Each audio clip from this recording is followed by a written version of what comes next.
வணக்கம். இந்த வீடியோல டவர் ப்ராஜெக்ட் அத பத்தி சொல்லியிருந்தேன் ஆல்ரெடி. அதுதான் ரொம்ப இம்பார்ட்டன்ட்டான என்னோட ட்ரீம் ப்ராஜெக்ட் அப்படின்னு சொல்லியிருந்தேன். அதோட ப்ரோஸ் அண்ட் கான்ஸ் என்ன அப்படின்றது பார்க்கலாம்.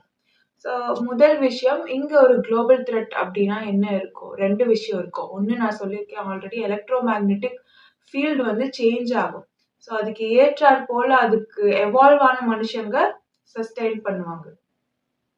அவங்களால சர்வைவ் பண்ண முடியும். ஆனா எவால்வ் ஆகாதவங்க என்ன ஆவாங்க? அஃபெக்ட் ஆவாங்க. அவங்களுக்கு வேறு வேறு விதங்கள்ல வந்து பாதிப்புகள் வரும். உடல் நோயாகட்டும், மனநோயாகட்டும், அது மட்டும் இல்லாம நிலப்பரப்புகள்லயுமே நிறைய நேச்சுரல் டிசாஸ்டர்ஸா வரதுக்கான வாய்ப்புகள் இருக்கு. இது ஒண்ணு. 2வது, Y குரோமோசோம் டிப்ளீஷன். ஏன்னா இப்ப எல்லாருமே என்ன பண்ணிட்டு இருக்கோம்? குண்டலினி அவேக்கனிங் நடந்துட்டு இருக்கு. அப்போ எல்லாருமே அவங்க எலக்ட்ரோ மேக்னெட்டிக் ஃபீல்ட்ல ரன் ஆகக்கூடிய ஒரு ரோபோட் மாதிரி, கெமிக்கல்ஸால செய்யப்பட்ட ஒரு ரோபோட் மாதிரி தான் இந்த உடல். ஸோ இந்த உடலை வந்து நம்ம பண்படுத்துறதுக்காக என்ன பண்றோம்? குண்டலினி அவேக்கனிங் பண்றோம். ஸோ நல்ல காந்த ஆற்றல் பொருந்தியதா மாறுதா நம்மளோட உடல்? நல்ல கரண்ட் ஃப்ளோ இருக்கா? மேக்னெட்டிக்கா இருக்கா லங்ஸ் எல்லாம்? அப்படி இருக்கும்போது என்ன ஆகும் அப்படின்னா, மேல் இந்த மாதிரி முழுமை பெறும்போது, எப்பவுமே ஆண் பெண் அப்படின்னு எடுத்துக்கிட்டீங்கன்னா, ஆண் பெண் இயற்கையா கிடையாது. கெமிக்கலி ஆண், கெமிக்கலி இவங்க பெண். இவங்களோட வாழ்வியல் முறையும் இவங்களுடைய உணர்வு எப்படி இருக்கு அப்படிங்கிறத பொறுத்தும், இவங்க உடல்ல இருக்கக்கூடிய கெமிக்கல்ஸும், இந்த இயங்கியல்ல இருக்கக்கூடிய கெமிக்கல்ஸும் தான் இவங்க ஒரு ஆணா இருக்கிறதுக்கும் இவங்க ஒரு பெண்ணா இருக்கிறதுக்கும் காரணம். இப்போ புரியுற மாதிரி சொல்லணும்னா, இப்போ நிலா இல்ல, சூரியன் தான், இரவே இல்ல, பகல் தான் அப்படின்னு இருந்தா, பெண்ணுக்கு உடல்ல கெமிக்கல்ஸ்ல மாறுதல் இருக்கும். அப்படி வரும்போது பெண்ணுக்கு பீரியட்ஸ் வர்றது நின்னு போகும். ஆண் பெண்ன்ற வித்தியாசம் குறையும். கெமிக்கல்ஸ் தானே, ஈஸ்ட்ரோஜன் தானே.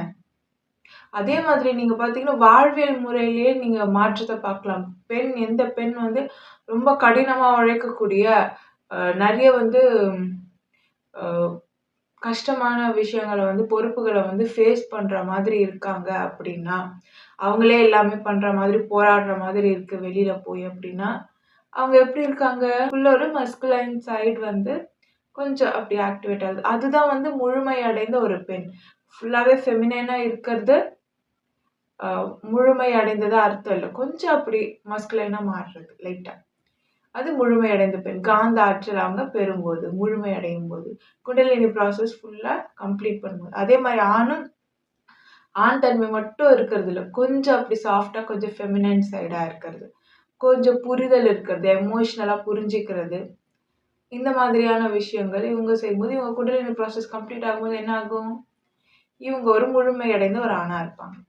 ஸோ இந்த முழுமை அடைதல் அப்படின்றது தான் இந்த குண்டலினி ப்ராசஸோடது.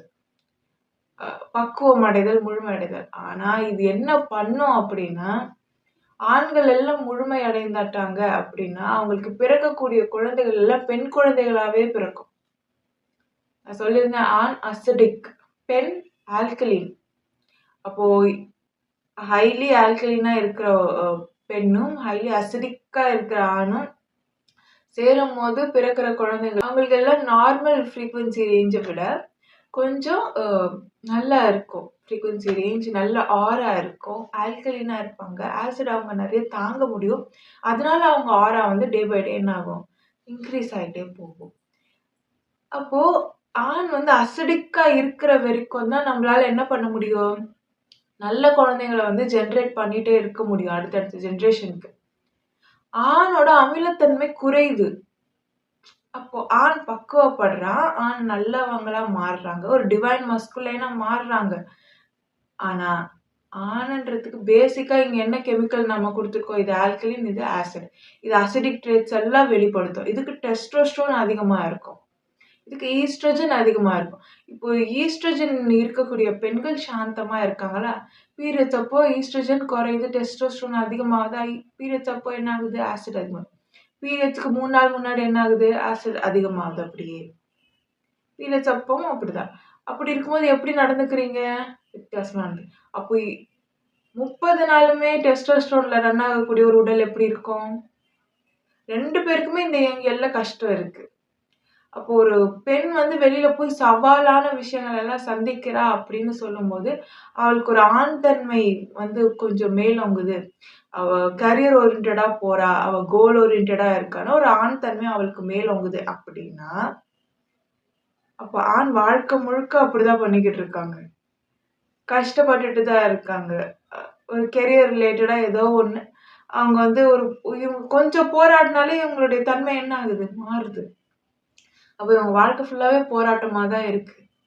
ஸோ 2 பேருக்குமே ஆணும் சரி, பெண்ணும் சரி 2 பேருக்குமே இந்த இயங்கியல்ல போராட்டம் தான். அப்பதானே ஐ ஓப்பனா பண்ண முடியும். ம். அப்போ இப்படி இருக்க சிச்சுவேஷன்ல அடுத்த ஜெனரேஷன் வரும்போது Y குரோமோசோம் டிப்ளீஷன்னு வந்து நிக்கும்போது, ஆண் குழந்தைகள் பிறக்கறது ரொம்ப அரிதா போகறதுக்கான வாய்ப்பு இருக்கு. ஏன்னா இப்போ இருக்கிற ஆண்கள் எல்லாருமே என்ன பண்றாங்க? பக்குவப்பட்டுட்டாங்க. நீங்க டெவலப்டு நேஷன்ஸ்ல எல்லாம் பார்த்தீங்கன்னா, மக்கள் தொகை கம்மியா இருக்கு. டெவலப்பிங்ல இருக்கிறதுனால நமக்கு இங்க வேர்க்கால்கள்ல பிளட் லைன்ஸ்ல வந்து ஆசிட் பாயறதுனால நமக்கு இங்க மக்கள் தொகை ஓரளவுக்கு ஓகே. ஆனா அடுத்த ஜெனரேஷன் பார்த்தீங்கன்னா, கம்மியா தான் போகும். எப்படி நீங்க கால்குலேட் பண்ணாலும் கம்மியா தான் போகும். அதுல ஆண் குழந்தைகள் இன்னும் கம்மியா போகும். அப்போ உலகம் முழுக்க Y குரோமோசோம் வந்து கஷ்டமா வரும். அ அதுக்கப்புறம் இதுக்கு வந்து இந்த டவர் ப்ராஜெக்ட் ஒரு சொல்யூஷனா இருக்கும். ஸோ நோயில்லா பெருவாழ்வு. நோயில்லா பெருவாழ்வு எப்படி சொன்னேன்? கெமிக்கலி பேலன்ஸ் பண்ணிட்டோம் அப்படின்னா, என்னாகும்? நம்ம வந்து ரொம்ப பெஸ்ட் வெர்ஷன்ல இருக்கலாம். அதுக்கப்புறம் நியூரலி கனெக்ட் ஆயிருப்போம். நியூரலா கனெக்ட் ஆயிருந்தா நம்ம டெலிபதி பண்ணலாம். ஒருத்தவங்க மனசுல நெனச்சாலே இன்னொருத்தவங்களுக்கு கேட்கும். அது ஒரு விஷயம். யாரும் பொய் சொல்ல போறது கிடையாது. யாரும் திருட போறது கிடையாது. யாரும் செகண்ட் தாட் வச்சு பேச போறது கிடையாது. யாரும் யாரையும் ஏமாத்த போறதும் கிடையாது. யாரையும் கஷ்டப்படுத்தணும்னு நினைக்க போறது கிடையாது. ஏன்னா கெட்ட எண்ணங்கள் மனிதனுக்கு தோணவே தோணாது. நீங்க கெமிக்கல் பேலன்ஸ்ல இல்ல, அசிடிக்கா இருக்கீங்கன்னா தான் இன்னொருத்தர போட்டு டார்ச்சர் பண்ணணும், இன்னொருத்தங்கள கஷ்டப்படுத்தணும்ன்ற எண்ணமே வருது. நான் கெமிக்கலா பேலன்ஸ்டா இருக்கேன்னா அந்த எண்ணம் வருமா? ஒரு குழந்தைக்கு அந்த எண்ணம் வருதா? வரல. ஒரு வயசானவங்களுக்கு அந்த எண்ணம் வருதா? இல்ல. பரவால்ல மன்னிச்சு விட்டுறலாம். அவங்கலாம் ஆல்கலின். நடுவுல இருக்கக்கூடிய வயதினருங்கலாம் பார்த்தீங்கன்னா, அசிடிக்கா இருக்கும் அவங்களுடைய உடல். இந்த கெமிக்கல்ஸ் தான் உங்களோட டெசிஷன் மேக்கிங், உங்களோட தாட்ஸ், உங்களோட ஃபீலிங்ஸ், எமோஷன்ஸ் எல்லாத்தையுமே கண்ட்ரோல் பண்ணுது. ஸோ அது பேலன்ஸ்டா இருந்தா பெஸ்ட் வெர்ஷன்ல இருப்பீங்க. எந்த ப்ராப்ளமும் இருக்காது. ஸோ யாரு, எப்படி அப்படிங்கிறத வந்து அவங்கள பார்த்தே நாம தெரிஞ்சுக்கலாம். ஒரு நினைவு குவியலா ஒரு மனிதன வந்து படிக்க முடியும். யாரும் வந்து தங்கள ஃபேக் பண்ணிக்க போறது கிடையாது. அந்த மாரிலாம் நடக்க வாய்ப்பே இருக்காது. அதுல நோயில்லா பெருவாழ்வு அப்படின்னும்போது, கெமிக்கலி பேலன்ஸ்டா இருந்தா எந்த நோயுமே வராது. முக்கியமா ஆசிட் அதிகமாறதுனால வரக்கூடிய நோய்கள், கிட்டத்தட்ட கேன்சர் வரைக்கும் எந்த நோயுமே வராது. எல்லாருமே கெமிக்கலி பேலன்ஸ்டா இருந்தா. இதுக்கு நான் வந்து கெனால்ஸ் நீர்கள் எல்லாம் நதி நீர்கள், ஆறுகள் எல்லாத்தையுமே இணைச்சு கெனால்ஸ் மாதிரி எனர்ஜி ஆர்க்கிடெக்சர் நம்ம வடிவமைச்சோம்னு சொன்னா, நோயில்லா பெருவாழ்வு நம்மளால அட்டெயின் பண்ண முடியும். எனர்ஜி ஆர்க்கிடெக்சர்ன்னு ஒரு வீடியோ போட்டிருக்கேன். முடிஞ்சா அத போய் பாருங்க. அப்புறம் நியூரல் கனெக்ஷன். இது வந்து நான் ஆல்ரெடி சொல்லியிருக்கேன் நெறைய வீடியோஸ்ல. அப்புறம் ரொம்ப மொராலிட்டியோட மக்கள் இருப்பாங்க. அப்போ வந்து காசு, பணத்துக்கு யாரும் முக்கியத்துவம் குடுக்க மாட்டாங்க. மொராலிட்டியோட யார் இருக்காங்க? யாருக்கு மக்கள் செல்வம் அதிகமா இருக்கோ அவங்களுக்கு. அதுக்கப்புறம் அவங்க எங்க மரபுக்குன்னு இந்த கலைகள் எல்லாம் வெளிப்படும். அப்படின்ற மாதிரி கூட ஒவ்வொரு கம்யூனிட்டியுமே மாறுறதுக்கான வாய்ப்புகள் அதிகம். அதுக்கப்புறம் பவுண்டரிஸே இருக்காது. வார் அப்படின்ற விஷயமே இருக்காது. அதுக்கப்புறம் அக்ரிகல்ச்சர்ல இப்போ பட்டுப்போன நிலங்கள் அத்தனையுமே நம்மளால புதுப்பிக்க முடியும். ரசாயன உரங்கள் வந்து தேவையே கிடையாது. எந்தெந்த பாக்டீரியாஸ் அங்க நம்ம குடுத்தோம் அப்படின்னா, இந்த தரவுகள் அப்படின்றதே பாக்டீரியாஸ் தானே. என்னென்ன பாக்டீரியாஸ் நம்ம வந்து உருவாக்கி அங்க வந்து நாம அத செலுத்தினோம் அந்த நிலத்துல அப்படின்னா, அங்க அந்த பாக்டீரியாஸ நாம வந்து விளைவிச்சோம் அப்படின்னா, அதுக்கப்புறம் ஒரு ஆண்டனா இல்லன்னா ஒரு டவர் மாரி அங்க செட் பண்ணிட்டு, அதுக்கப்புறம் நாம வந்து விதைகள போட்டோம் அப்படின்னு சொன்னா, எல்லா விதைகளுமே அவ்ளோ நல்லா வளரும். பயிர் வகைகள் எல்லாமே உயரமா வளரும். காந்த ஆற்றல் சரியான அளவுல இருந்தா மட்டும் தான் பயிர் வகைகள் எப்படி வளரும்? உயரமா வளரும். ஸோ திருப்பி அந்த மரபு அ ரகங்கள் எல்லாம் நம்மளால மீட்டெடுக்க முடியும். அ பழைய பயிர்கள் எல்லாமே இப்போ இருக்கிற அந்த பட்டு போன நிலங்கள்ல கூட நாம வந்து மாற்றம் செஞ்சு நம்ம என்ன பண்ணலாம்? விவசாயம் பண்ணலாம். சென்ட்ரலைஸ்டு பவர் சிஸ்டம்னு ஒண்ணு கிடையவே கிடையாது. எல்லாருக்குமே எல்லா நிலப்பரப்புகளுக்குமே தனித்தனியான அ டவர் தனித்தனியான ஃப்ரீக்வென்சி மாதிரி வச்சு அந்த டிசைன் வடிவமைப்பு இருக்கும். சென்ட்ரலைஸ்டா ஒருத்தங்க மட்டும் தான் கவர்ன் பண்ணுவாங்க. ஒருத்தவங்க மட்டும் தான் கண்ட்ரோல் பண்ணுவாங்க. அப்படின்னு ஒரு இதுவே இந்த சிஸ்டம்ல கிடையாது. இன்னொன்னு எல்லாருமே நியூரலி கனெக்டடா இருப்பாங்க. எல்லாருமே கெமிக்கல் பேலன்ஸ்டா இருப்பாங்க. ஸோ யாருமே யாருக்கும் மேல போய் வாழணும். இந்த மாதிரியான கெட்ட எண்ணங்களே வராது மனுஷங்களுக்கு. நான் இவங்கள அடக்கி ஆளணும், இவங்கள இப்படி பண்ணணும். அந்த மாரி எண்ணங்கள் எல்லாமே தோணவே தோணாது. அப்படியே அந்த எண்ணங்கள் வந்தாலுமே, அது நீர்த்து போயிடும் உடனே. இப்போ கோவிலுக்குள்ள போனா எப்படி ஒரு நல்ல எண்ணம் மட்டும் வருது? ஏன்னா, அது எலக்ட்ரோ மேக்னெட்டிக் ஃபீல்ட் அப்படி இருக்கும் அங்க. ஸோ, அதே மாரி ஒரு மலைக்கு மேல நீங்க போய் உட்கார்றீங்க அப்படின்னா, எப்படி இருக்கு? ரொம்ப அமைதியா இருக்கு. அந்த ஃபீல்ட் வந்து எப்படி இருக்கு? அ வ மனதுக்கு வந்து ரொம்ப நிறைவா இருக்கு. உங்களோட கெமிக்கல்ஸ வந்து பேலன்ஸ் பண்ணுது. அப்போ வந்து நீங்க ப்ரொடக்டிவா இருப்பீங்க. மோர் ப்ரொடக்டிவா இருப்பீங்க. நல்ல கான்ஷியஸா இருப்பீங்க. அ உங்களோட இன்ட்யூஷன் கூட நல்லா வேலை செய்யும். அந்த மாதிரி. அதுக்கப்புறம் உங்களுக்கு என்ன டேலண்ட் இருக்கோ அங்க போனீங்கன்னா, அதெல்லாம் வந்து நல்லா வெளிப்படும். ஸோ, இப்படி இருக்கிற பட்சத்துல நல்ல கரண்ட் ஃப்ளோ இருக்குல்ல பாடில. இப்படி இருக்கக்கூடிய பட்சத்துல நம்ம வாழுற இடத்துலயே அந்த மாதிரியான ஒரு எலக்ட்ரோ மேக்னெட்டிக் ஃபீல்ட் இருந்தா எப்படி இருக்கும்? எல்லாருமே தங்களோட பெஸ்ட் வெர்ஷன்ல இருப்பாங்க. இல்லையா? அது. அதுக்கு அடுத்து முக்கியமான விஷயம் ஃப்ரீ எனர்ஜி. இதனால நான் படாத பாடுபட்டுட்டேன். இந்த ஃப்ரீ எனர்ஜி அப்படிங்கிறது வந்து இது வந்து நீங்க எடுக்காம, இத செய்யாம நம்ம வந்து டைப் 1 சிவிலைசேஷன் அப்படிங்கிறத நம்ம ரீச் பண்ணவே முடியாது. So this is basic free energy அப்படிங்கிறது. இந்த வார்டன் கிளிஃப் டவரா இருக்கட்டும், இந்த டவர் ப்ராஜெக்ட்லயே. ஆனா இதுல வந்து பாதகங்கள் அப்படின்னு பார்த்தீங்கன்னா, நிலக்கரி தோண்டுறேன், பெட்ரோல் இது பண்றேன், அப்புறம் இந்த கரண்ட் இதெல்லாம் கிரிட் சிஸ்டம் இருக்கும்போது இவங்களுக்கு அது வந்து கொஞ்சம் பாதகமா அமையலாம் எனக்கு. நான் நெறைய ஒரு 10 இயர்ஸா வந்து இதனால ரொம்ப கஷ்டப்பட்டுட்டேன். பட் இது டச் பண்ணாம, இந்த ஸ்டேட்ட நாம அடையாம, நம்மளால டைப் 1 சிவிலைசேஷன்லாம் நெனச்சு கூட பார்க்க முடியாது. ஃப்ரீ எனர்ஜி வந்துருச்சுன்னு சொன்னா, கரண்ட் பில் வந்து நம்ம கட்ட வேண்டியதே இல்ல. Free energy. அதுக்கப்புறம் நெறைய விஷயங்கள் வந்து மனித கழிவுகள் எடுக்கிறதுலருந்து, மனிதர்கள் வந்து எந்தெந்த ரேடியேஷன்ஸ்க்கும், எந்தெந்த பாக்டீரியாஸ்க்கும், எந்தெந்த மாதிரியான ஃபீல்டுலயும் நம்ம வந்து எக்ஸ்போஸ் ஆகக்கூடாதுன்னு நெனைக்கிறோமோ, அதெல்லாம் ரொபோட்ஸ் வச்சு நம்ம வந்து கண்ட்ரோல் பண்ணலாம். அதுக்கப்புறம் வந்து ஃபியூயலுக்கு நமக்கு பஞ்சமே இருக்காது. எல்லாமே எலக்ட்ரோ மேக்னெட்டிக் வேவ்ஸ்ல வந்து ரன் ஆகுற மாதிரி நம்ம பார்த்துக்க முடியும். அதற்கப்புறம் பார்த்தீங்கன்னா, அ வளங்கள் எதுவுமே வந்து சுரண்டப்படாது. மலைய கொடையிறேன், நிலக்கரி எடுக்கிறேன் அப்படின்ற பேர்ல தங்கம் எடுக்கிறது, அந்த மணல எடுத்துட்டு போய் அந்த ஓர ப்ராசஸ் பண்ணி தங்கம் எடுக்கிறது, அப்புறம் நிலக்கரி எடுக்கிறேன்ட்டு சொல்லி மலைய வந்து சொரண்டுறது, இந்த மாதிரியான விஷயங்கள் எல்லாம் எதுவும் நடக்காது. ஆயில் இது அதுன்னு சொல்லி டாக்ஸ் போட்டு அந்த மாதிரியும் எதுவும் இனிமே நடக்காது. இது மட்டும் தானா ஃப்ரீ எனர்ஜில அப்படின்னு கேட்டா கிடையாது. ஃப்ரீ எனர்ஜில நெறைய பெனிஃபிட்ஸ் இருக்கு. இன்னொரு பெனிஃபிட் வந்து நம்ம வந்து இங்க மட்டும் தான் இருக்கணும். சிட்டினா சிட்டிக்குள்ள தான் இருக்கணும் அப்படி கிடையாது. பயோலுமினிசென்ஸ் எல்லாம் வரதுக்கான வாய்ப்பு இருக்கு. நம்ம வந்து காட்டுக்குள்ள கூட போய் வாழலாம். டெக்னாலஜி பீக்ல இருக்கும். ஆனா இயற்கை வந்து அழியாது. இயற்கையோட நம்ம வாழ்வோம். டெக்னாலஜியும் இருக்கும்.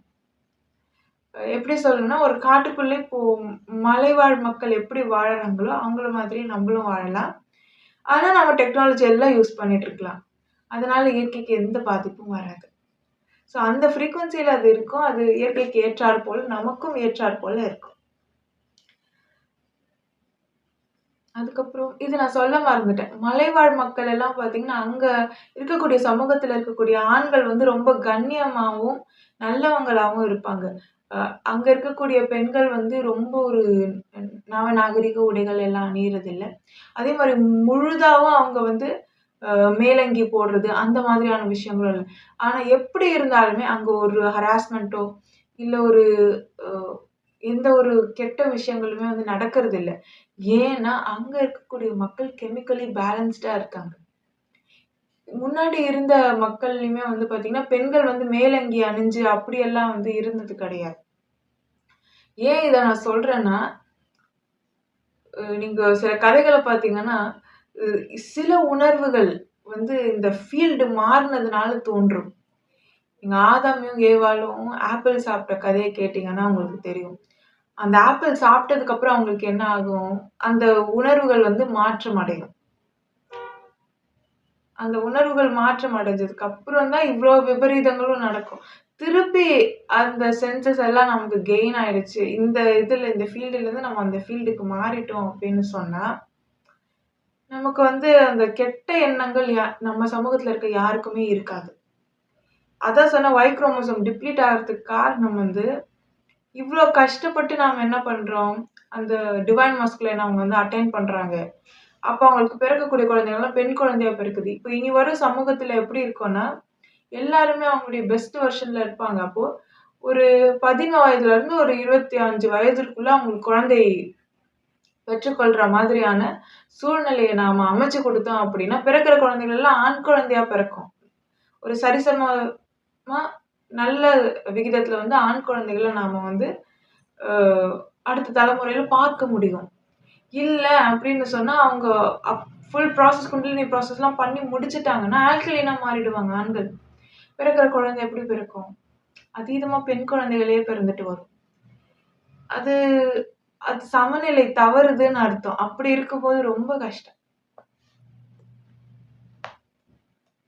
ஸோ, அ இந்த உணர்வுகள் நமக்கு மாறுறதுனால மட்டும் தான் என்ன ஆகுது? அ இவ்ளோ பிரச்சனை, இவ்ளோ கலகங்களும் இருக்கு. அப்போ உணர்வுகள் மாறுறதுக்கான காரணம் பார்த்தீங்கன்னா, இந்த எனர்ஜி ஃபீல்ட் அப்புறம் ரேடியேஷன்ஸ். எனர்ஜி ஃபீல்ட் எப்படி போச்சுன்னு நான் சொன்னேன். யுகா கான்செப்ட்ல நம்ப மூளை செயல்திறன் வந்து அதிகமா இருக்கக்கூடிய காலம் கட்டமும் இருந்திருக்கு. அப்போ வந்து நம்ம பவர் அதிகமா யூஸ் பண்ணிட்டு இருந்தோம். ஜெனரேட்டும் பண்ணிட்டு இருந்தோம் இந்த இடத்துல. திடீர்னு அந்த பவர் ஃபெயிலியர் ஆனதுக்கு அப்புறம் என்னாச்சு? பூமிக்கு அந்த ஃபீல்டு திருப்பி கிடைக்கல. அது கிடைக்கிற வரைக்கும் நாம என்ன பண்ணணும்? மனித உடல வந்து அ எவால்வ் பண்ணிட்டே வரணும். அப்படியே நம்ம எவால்வ் பண்ணிட்டே வந்தப்போ இந்த ஸ்டேஜ் நமக்கு கிடைச்சிருக்கு. இப்போ நாம பவர இன்கிரீஸ் பண்ணி இப்போ கோரும் சுத்துது. இந்த டைம்ல நம்ம பவர இன்கிரீஸ் பண்ணோம் அப்படின்னு சொன்னா, எலக்ட்ரோ மேக்னெட்டிக் ஃபீல்ட் இன்கிரீஸ் பண்றோம்னா, நம்ம அப்படியே கேரி பண்ணலாம். சரி. அ அதுக்கப்புறம் எனர்ஜி சொல்லியிருந்தேன். Energy currency. நார்மலா இருக்கக்கூடிய கரன்சி எல்லாம் இல்லாம, மணி அந்த பணமே இல்லாம, உங்களோட ஆரா, எலக்ட்ரோ மேக்னெட்டிக் ஃபீல்டு வந்து நாம கரன்சியா யூஸ் பண்ணலாம். ஆல்கலைன் ட்ரேட் பண்றது. அது யூஸ் பண்ணலாம். ஒரு காலகட்டத்தில ஆல்கலைனா இருக்கிறது வந்து நம்மளுடைய அ பேஸா மாறிடும். அ ஆல்கலைன் தான் நம்மளுடைய தன்மை அப்படிங்கிற மாதிரி போயிடும். அப்போ என்ன நாம மாத்துவோம் அப்படின்னா, ஆசிட வந்து கரன்சியா மாத்துவோம். டேட்டா. ஸோ எப்படியா இருந்தாலும் ஆசிட் ஒரு ஆல்கலைன் ஏதோ ஒண்ணு என்னவா இருக்கும்? கரன்சியா இருக்கும். எனர்ஜி ஃபீல்ட்ல அது கரன்சியா இருக்கும். புரியிற மாதிரி சொல்லணும்னா, இப்போ நமக்கு உடம்பு சரியில்ல, அசிடிக்கா ஏதாவது இருக்கிறதுனால ஒரு நோய் வருது அப்படின்னா, என்ன ஆகும்? யாரோ ஒருத்தர் ஈத்தர் ட்ரான்ஸ்ஃபர் பண்ணாங்க. அவங்களுடைய ஆல்கலைன் அ ட்ரேட் பண்றாங்க அப்படின்னா, நமக்கு உடனே அந்த நோய் சரியாயிடும். இது வந்து மோஸ்ட்லி ஜியோ மேக்னெட்டிக் சென்டர்ஸ்ல உட்கார்ந்துட்டு இருக்கக்கூடிய நெறைய செயின்ட்ஸ் வந்து இத பண்ணி நீங்க பார்த்திருக்கலாம். ஸோ அது மேஜிக் எல்லாம் இல்ல. லாஜிக் இந்த நியூரல் நெட்வொர்க் இந்த உடம்பு வந்து எப்படி செயல்படுதுன்னு தெரிஞ்சவங்களுக்கு அது ரொம்ப சாதாரணமான விஷயம் தான். ஸோ இப்போ ஆல்கலைன் ட்ரேட் பண்றோம். ஏன்னா உடம்புல ஆசிட் அதிகமா இருக்கு. இன் ஃபியூச்சர் எல்லாருமே கெமிக்கலி பேலன்ஸ்டா இருக்கும்போது, திடீர்னு லோ ஆகுது அப்படின்னா, வரக்கூடிய நோய்கள் எல்லாம் பார்த்தீங்கன்னா, ஆல்கலைனா வரும். அவங்க டல்லா இருக்காங்க, மந்தமா இருக்காங்க. அப்படியெல்லாம் வரும் நோய். அப்படியெல்லாம் இருக்கும்போது, வி நீட் மோர் ஆசிட். அதனால தான் வந்து டேட்டா வந்து சேமிச்சு வைக்கணும். அதுக்கும் இந்த சிஸ்டம்ல வந்து வழி இருக்கு. சரி. அப்போ ஒண்ணு ஆசிட் இல்லன்னா ஆல்கலைன் ஏதோ ஒண்ணு என்னவா இருக்கும்? மணியா இருக்கும். அப்போ அது மோஸ்ட்லி நம்ம எப்படி சொல்லலாம் அப்படின்னா, எலக்ட்ரோமேக்னெட்டிக் ஃபீல்டு. அத வந்து நீங்க இன்னொருத்தவங்களுக்கு குடுக்குற மாதிரி இருக்கும். அந்த ஆசிட் உடம்புல இருந்து இறங்கி, அதுல கெயின் ஆவுறது தானே இந்த ஃபீல்டு. ஸோ இந்த ஃபீல்ட வந்து நீங்க என்ன பண்ற மாதிரி இருக்கும்? மணியா ட்ரான்ஸ்ஃபர் பண்ற கையில ஒரு பிரேஸ்லெட் மாரி போட்டுக்கிட்டோம்னா, அதுல வந்து இண்டிகேஷன் இருக்கும். நம்ம ஃபீல்டு வந்து இப்போ என்ன ரேஞ்ச்ல இருக்கு, என்ன மாதிரி இருக்கு, அந்த மாதிரி. இந்த கரன்சி சிஸ்டம்ல பார்த்தீங்கன்னா, கரப்ஷன் இருக்காது. அளவுக்கு அதிகமா யாரும் சேர்த்து வைக்க போறது கிடையாது. இன்னொன்னு எல்லாருமே கெமிக்கலி பேலன்ஸ்டா இருக்க போறதுனால, அந்த ஆசையும் வராது. ஸோ ஏழை, பணக்காரங்க அதெல்லாம் எதுவும் இருக்காது. போட்டி, பொறாம எதுவுமே இல்ல. ஆ டவர் ப்ராஜெக்ட் கூடவே இன்னொரு ப்ராஜெக்ட்டும் சொல்லியிருந்தேன். ட்வின் ப்ராஜெக்ட்டா. அதுல வந்து ஏஐ மாதிரி டேட்டா வந்து நாம சேர்த்து வைக்கிறது. டேட்டா ஹப் மாதிரி. அப்புறம் டிஎன்ஏ ஹப்பா அது வந்து வொர்க் ஆகும். அதுல சொல்லியிருந்தேன் மனித மூளை எப்படி இருக்கோ அதே மாதிரி. மனித மூளை தான்.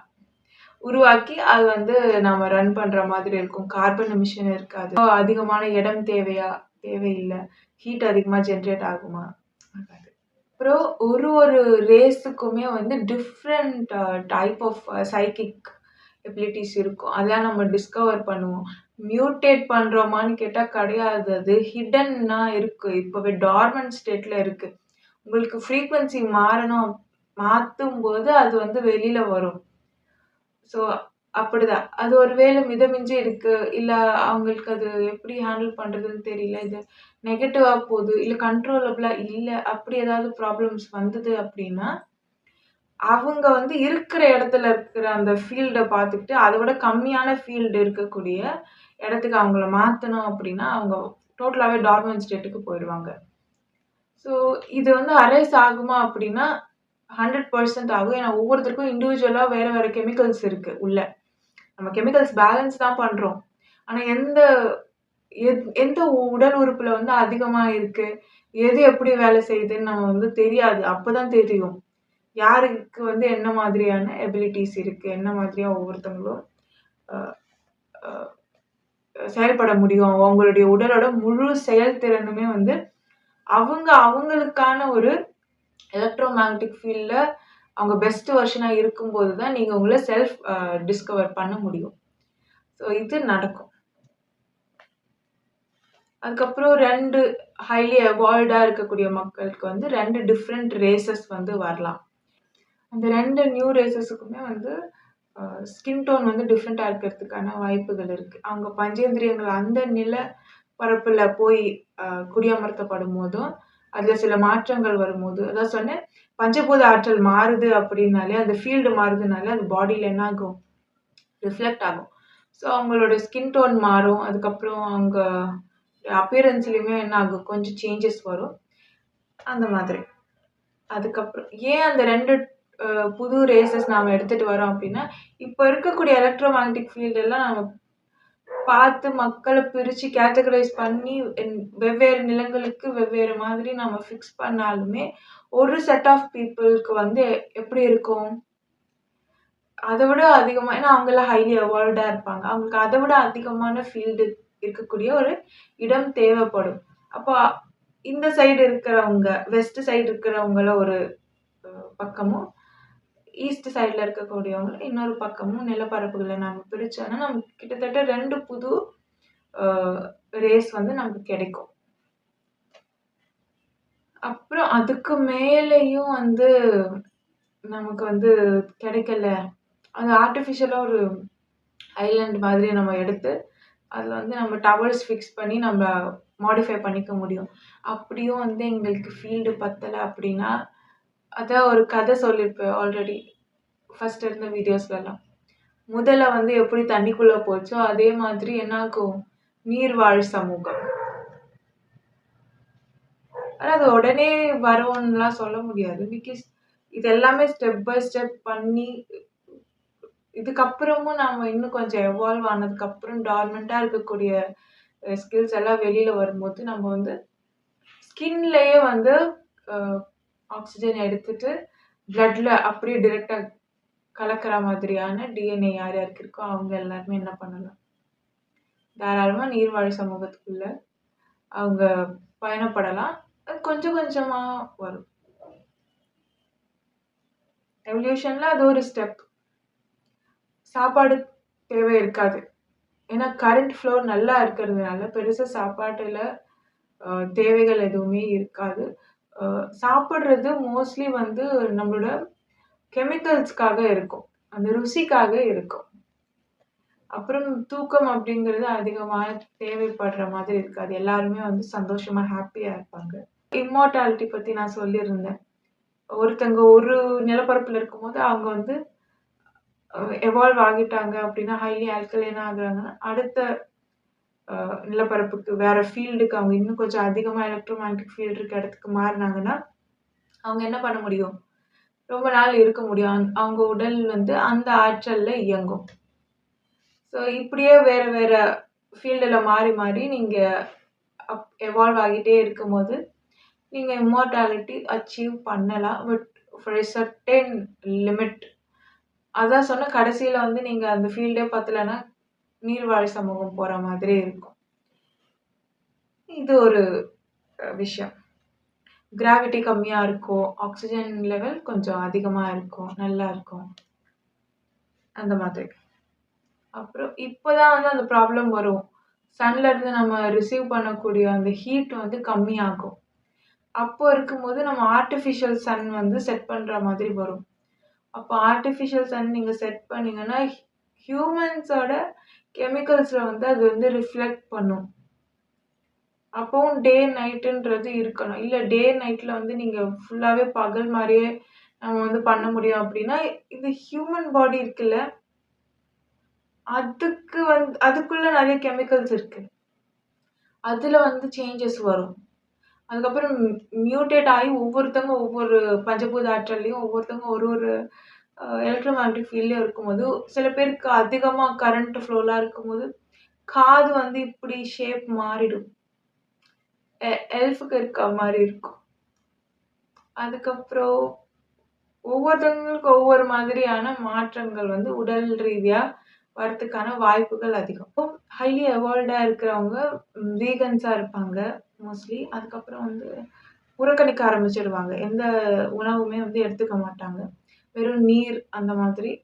அப்புறம் மெடிசின்ஸ் மாதிரி, விட்டமின் டேப்லெட்ஸ் மாதிரி எடுத்துக்கிறது. தாதுக்கள் அந்த மாதிரி எடுத்துக்கிறது. அதன் பிறகு நீர் வாட்டர் வந்து எப்படியெல்லாம் ப்ராசஸ் பண்ண முடியுமோ, அந்த மாதிரி ப்ராசஸ் பண்ணி, அத வந்து எடுத்துக்கிறது. இந்த மாதிரியான விஷயங்கள் வந்து இனிமே எடுத்துப்பாங்க. ரொம்ப எவால்வ் ஆனவங்க, எனர்ஜி சென்சிட்டிவா இருக்கிறவங்கலாம் இந்த மாரி போயிடுவாங்க. அப்புறம் ரோபோட்ஸ் யூஸ் பண்ணுவோம். எல்லாத்துக்குமே மோஸ்ட்லி.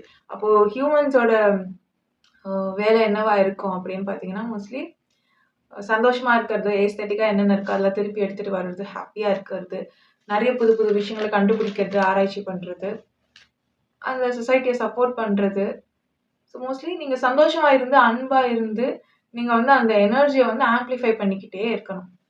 ஏன்னா நியூரலி எல்லாருமே கனெக்ட் ஆயிட்டாங்க அப்படின்னா, ஒரு ஒரு மனுஷனுக்குள்ள இருந்து என்ன வரும்? எனர்ஜி ரிலீஸ் ஆகும். நம்மளுமே கரண்ட்ட ப்ரொடியூஸ் பண்ணுவோம் இல்லையா? ஸோ அப்படி இருக்கும்போது, நம்ம தான் அந்த ஃபீல்ட வந்து ஆம்பிளிஃபை பண்ணணுன்ற பொறுப்பு வரும்போது, நம்ம எப்படி இருக்கணும்? அன்பா இருக்கணும், சந்தோஷமா இருக்கணும். நம்ம எவ்வளோக்கு எவ்வளோ சந்தோஷமா இருக்கோமோ, அந்த நிலப்பரப்புல நல்ல லைட் இருக்கும். நல்ல ஒரு எலக்ட்ரோமேக்னெட்டிக் ஃபீல்டு இருக்கும். அண்ட் கான்ஸ் அப்படின்னு பார்த்தாங்கன்னா, சில விஷயங்கள் இருக்கு. அது அடுத்த வீடியோல சொல்றேன். நன்றி. Love is God.